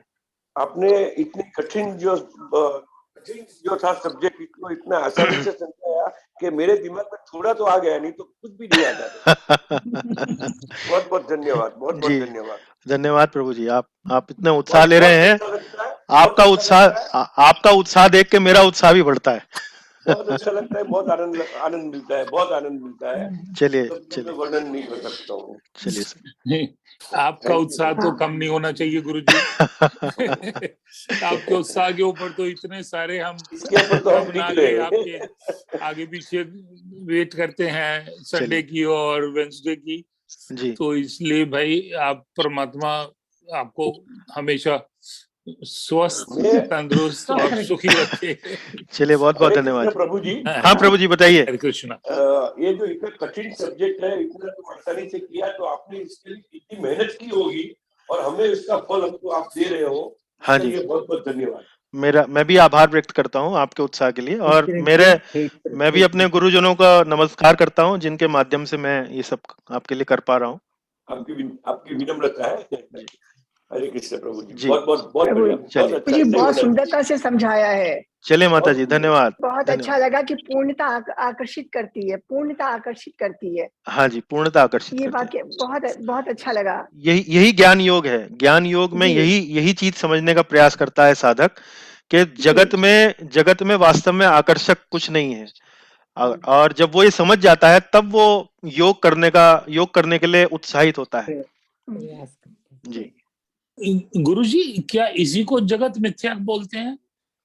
देखिए, जगत मिथ्या जो है वो एक निर्विशेषवाद जिसको हम बोलते हैं, या मायावाद जिसको बोलते हैं, उनके जो पालन करने वाले लोग हैं, उस अवधारणा पे जो चलने वाले लोग हैं, उसको बोलते हैं जगत मिथ्या। जगत मिथ्या का मतलब ये है, ये लोग सोचते हैं कि जगत जो है वो एक स्वप्न के समान है। जी। जैसे स्वप्न होता है वो काल्पनिक होता है, वो उसका वास्तविक अस्तित्व नहीं होता है। जी। तो ब्रह्म सत्य जगत मिथ्या, हम लोग जगत मिथ्या नहीं बोलते हैं, हम लोग बोलते हैं जगत अनित्य। अनित्य मतलब टेम्परेरी है। तो टेम्परेरी में सुख नहीं है। टेम्परेरी मतलब जो बार बार नष्ट होता है फिर उगता है, उसमें सुख नहीं। किराए के घर में सुख नहीं है। घर जो अपना होता है, वो कहते हैं ना, घर हो तो अपना, है ना। तो मतलब वो है कि टेम्परेरी में सुख नहीं है, परमानेंट में सुख है। तो जगत मिथ्या जो है वो एक प्रकार से गलत जो है वो फिलॉसफी है, दर्शन है, जिसमें ये कहते हैं कि जगत जो है वो इल्यूजन है, भ्रम है। जी वास्तव में जगत भ्रम नहीं है, जगत वास्तविक है, लेकिन अनित्य है। जी जी। हाँ, तो इसी तरह ये हमारा गुरु भी जो है ना, वो भी अनित्य। परमात्मा ने अनित्य गुरु दिया हमको। बहुत बढ़िया। हाँ जी, हाँ जी, चलिए, अद्भुत अद्भुत। Thank you Prabhu ji, thank you, धन्यवाद अद्भुत प्रभु जी, अद्भुत। Thank you sir, thank you. आप सबका आभार। चलिए, अब अगले सत्र में मिलेंगे, अगले बुधवार। तब तक के लिए हरे कृष्णा। हरे कृष्णा हरे प्रभु जी, कृष्णा। हरे कृष्णा प्रभु जी, हरे चलिए कृष्णा। माता, हरे कृष्णा। हरे कृष्ण प्रभु। हरे कृष्ण प्रभु जी। हरे कृष्णा प्रभु जी। धन्यवाद प्रभु जी। आज से आप समझ रहे हो यार, इसके वस्तु